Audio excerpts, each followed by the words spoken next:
Мой дедушка, Хозяинов Дмитрий Васильевич, 1908 года рождения, был призван на военную службу в 1941 году в городе Нарьян-Маре. Он воевал на Ленинградском фронте, на важнейшем пункте обороны города Ленинграда Пулковские высоты.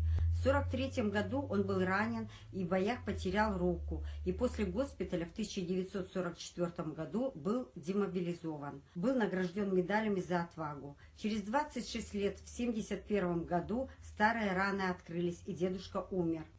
Я благодарна моему деду и всем ветеранам и труженикам тыла за их подвиг, мужество и героизм, за то, что они отстояли в тяжелой борьбе наше право на свободу и счастливую жизнь. Поздравляю вас с Днем Великой Победы, дорогие ветераны! Низкий вам поклон и дай Бог вам крепкого здоровья!